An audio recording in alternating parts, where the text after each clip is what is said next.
Assalamualaikum warahmatullahi wabarakatuh. Waalaikumsalam. Kembali lagi bersama kami di Mas Top Channel. Dedak dedik dalam acara Jejak. Oke, Bang Rama. Selamat malam Bang Rama. Selamat malam Mas Top. Apa kabar Mas Top? Alhamdulillah luar biasa baik.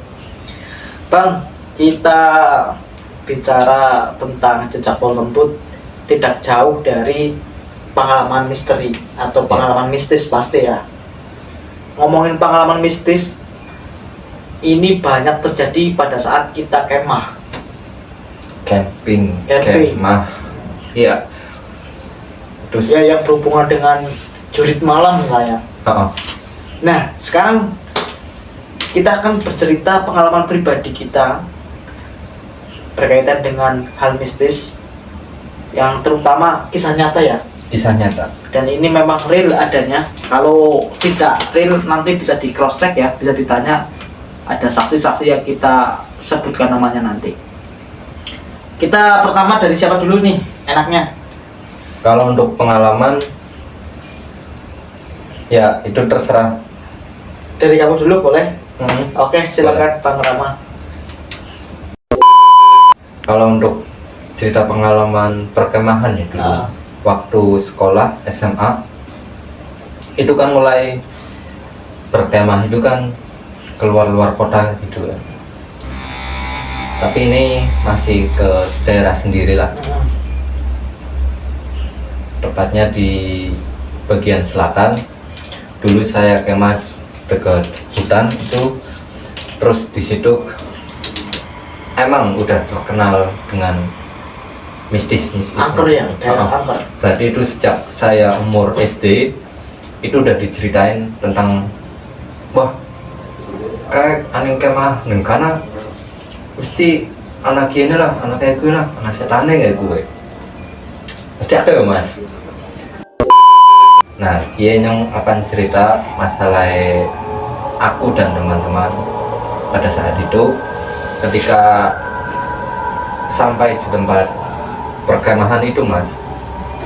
Saya itu emang bawahnya itu udah merinding campur aduk lah mas. Nah, suasana di sana berarti di tengah hutan. Malam ya, jam berapa kira-kira? Ya kalau kita itu kan nyampe itu kan sore ya mas. Habis zuhur itu mendirikan tenda.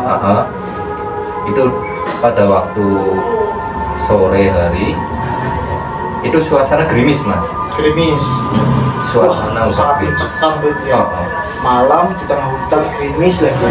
Di situ kan udah kayak terkenal kemistisannya ya mas. Lah itu ketika kita mendirikan tenda, kita pembagian kelompok berarti 6 orang mas. 6 orang kita mendirikan tenda. Yang satu mendirikan apa namanya itu, kayak bikin api unggun itu mas. Oh iya. Jadi yang lain mendirikan tenda. Habis itu di situ tuh ada sekelompok itu 6 orang mas. Tapi kita nyariin satu orang itu. Ketika tenda udah berdiri, dia bilang, gimana udah jadi tendanya? Lah kok mau maring di bawah kayak gitu. Banyak mau diri tenda ke anu orang percaya akan kan sering kayak gitu. Sebenarnya yuk mas mendirikan tenda kasih perlu Kue, bocah kue. tapi kadang 6 kelompok kue regunya aku langsung berbocah kue mendirikan tenda. Padahal kan 6 regu gue kan ya tenda satu. Iya. Bisa ngerti. Kadang ini mulai janggal lah mas. Terus Ada yang aneh lah ya dalam kejadian itu ya. Tapi posisi masih gerimis itu. Posisi masih gerimis. Terus setelah itu habis mendirikan tenda kita istirahat mas. Habis istirahat selang beberapa jam kita mulai kegiatan seperti sholat maghrib, sholat isya. Habis itu perkumpulan untuk kegiatan besoknya gitu loh mas. Nah ketika kita mau istirahat tidur, itu kan kondisi badan dingin gitu loh mas, dingin semua karena emang cuacanya Gerimis juga sih. Dingin. Terus aku nyoba untuk nenangin diri. Waktu itu zaman SMA aku udah mulai ngerokok tuh mas. Wah Badung ya. Nah aku di belakang tenda coba ngerokok, mumpung gak ada guru gitu loh. Ngerokok kok ada yang Ini aneh. masih sekolah, jangan ditiru ya teman-teman. Ini adegan jangan ditiru. Jangan ditiru karena itu kenakalan remaja. Ya lanjut kita terus. Ketika saya ngerokok di belakang tenda, nyantai mas. Satu isepan, dua isepan, aku ngeliat ke atas om. Kok kayak ada yang terbang gitu loh. Sosok bayangan. Juga bayangan lagi kayak apa ya? Istilahnya kayak jarik apa? Oh kain. Kain, kayak kain. Aku kira itu kayak jemuran itu loh mas, karena Kena angin lah. Kena mungkin. angin, Tapi kan posisi lagi hujan, masa ada angin? Ya mungkin angin ada lah ya. Tapi Iya, kan kalau paling sedikit. hujan kan nggak mungkin lagi ada yang jemuran apalagi kan, ya. tengah malam gitu. Malam-malam. Itu sekitar jam 11-an. Terus habis itu pikiranku udah buyar gitu loh mas. Tapi selain kamu siapa yang lihat? Itu posisi baru aku, soalnya pas itu aku kan rokok nggak mungkin berdua mas, nanti Gantian ya, paham. ada yang lihat. Yang satu jaga, yang satu di belakang tenda. Nah kamu melihat Lihat itu sendirian. bayangan gue ya pikir. Tapi aku nggak mencoba buat bilang ke teman-teman, takut salah lihat atau gimana kan. Terus waktu itu habis ngerokok udah istirahat. Besokan hari ini mas, kita ngelanjutin yang namanya hiking loh mas. Iya. Kita hiking muter-muter, kayak badan ngerasa capek, pegel. Terus habis itu ada satu teman saya,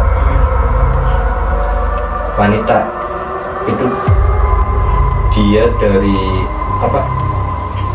jam 6 pagi itu dia kayak udah melongo gitu loh mas. Enggak apa ya namanya, nggak sadar ya. Dari sepanjang kegiatan Berarti tidur terus itu. enggak, posisi masih ikut kegiatan tapi orangnya itu blanknya. kayak blank. Pandangan kosong. Iya. Dipanggil juga kadang jawab, kadang enggak kayak gitu. Tapi masih ikut kegiatan. Masih ikut kegiatan. Terus ketika malam kedua itu anak yang putri itu lagi ya mas. Iya.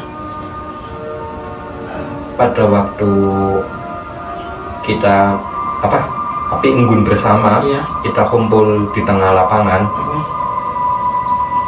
itu tuh kayak apa ya mas, kita nyalain api terus kayak banyak yang kehipnotis mas.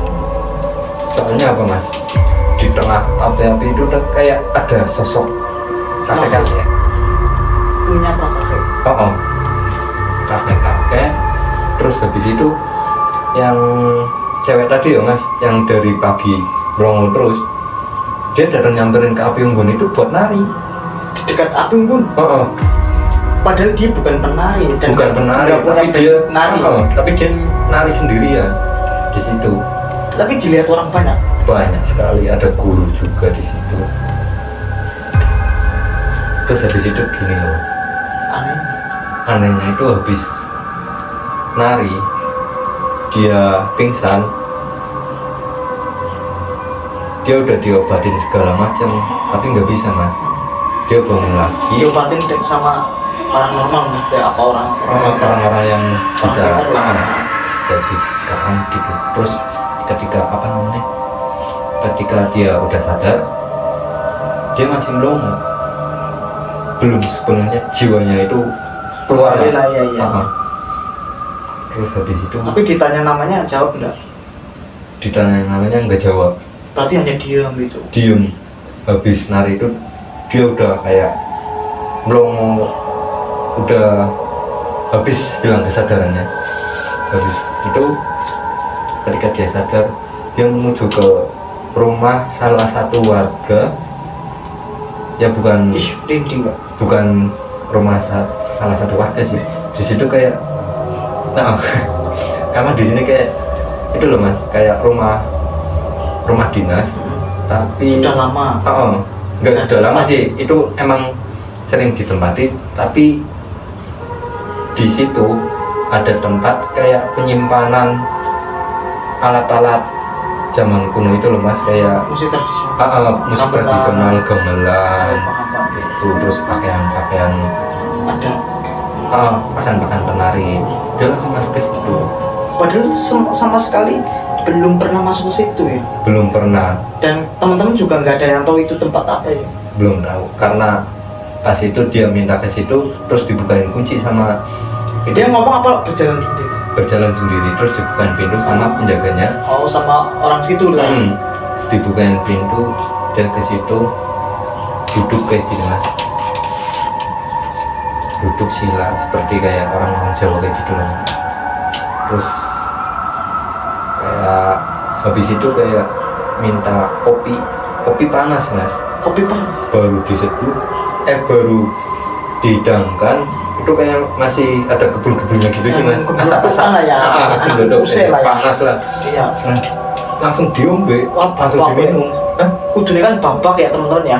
Misalnya kopi panas diminum kan kudunya babak ya. Tapi habis itu kayak Malah seneng ya. Guyu.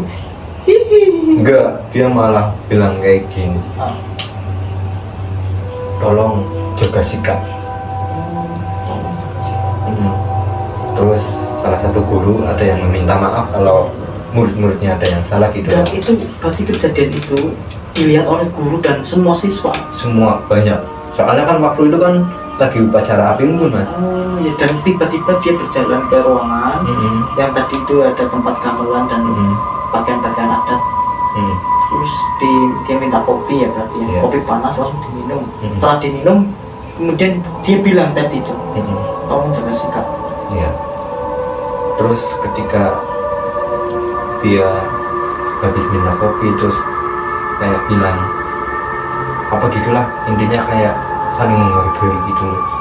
Dia bilangin yang bagus-bagus lah, karena dia di situ kayak sesepuhnya di sini.